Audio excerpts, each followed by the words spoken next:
₹25,000 दंड काय दर दिवशी आहे, दर महिने आहे की एकदा वन टाइम आहे? आणि दंड लावल्यानंतर मग काहीच नाही सर पुढे जर त्यांनी पुढे कारवाई नाही केली तर काही ओपन एंड आहे सर ते. पुढच्या वर्षीचा गाळप परवाना त्याला दिलाच नाही पाहिजे मग. नाही, पण कायद्यामध्ये प्रोव्हिजन पाहिजे ना त्याची.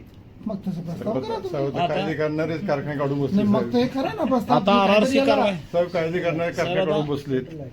कायदे करणारेच कारखाने काढून बसलेत, त्यामुळे कायदा करणार नाहीत. नाही शेतकरी सफर झाले साहेब ह्याच्यात.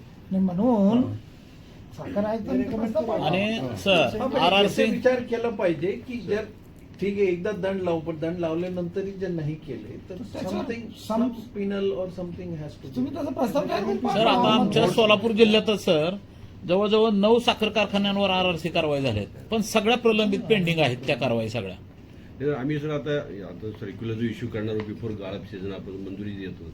आम्ही आता रिस्ट्रिक्शन केलंय, हे जोपर्यंत इन्फॉर्मेशन देत नाही किंवा पेमेंट करत नाही तोपर्यंत गाळप परवानगी देणार नाही. चांगलं आहे ना. आणि सर पण दुसरं त्याला एक- तुम्हाला रीतसर एक आधार पण पाहिजे ना Yes, मागे. yes, yes. त्या आधारासाठी तुम्ही शासनाकडे आणा ना. त्यात आणखी एक ऍडिशन काय करून घेतलं पाहिजे की आरआरसी कारवाई झाल्यानंतर तुम्ही आपण पुढच्या वर्षी ज्यावेळेस गाळप परवाना देतोय ना त्यावेळेस प्रत्येक साखर कारखान्याचे प्रॉपर्टी काय आहे तुम्ही मग घोषणापत्र त्यांचं करून घ्यावं लागेल ते. गाळपची परवानगी शिवाय अनेक गोष्टी तुम्ही त्यांच्यासाठी रिकमेंड करत असतात.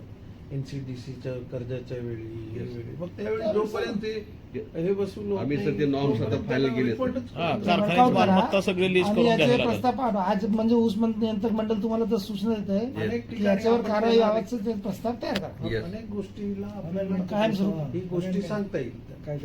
जे काय असेल म्हणजे आणि ही गोष्ट अशी आणि- आहे की कारखान्याचाही काही विरोध नाही. ते कशाला त्यांना तर करणं भागच आहे ना. त्याला बॉन्डिंग करा काल मर्यादेला साधारण 45 दिवसात त्या आरआरसी कारवाई पूर्ण करा. इथल्या कॉपरेटिव्ह कारखाना असेल तर बोर्ड RRC सुपरसीड पुढचा विषय करा. झाला, हे आरक्षेपचं आपण सांगतो. बरं का सर, कॉपरेटिव्ह कारखाना असेल तर बोर्ड सुपरसीड करायचं FRP नाही दिली तर. पुढे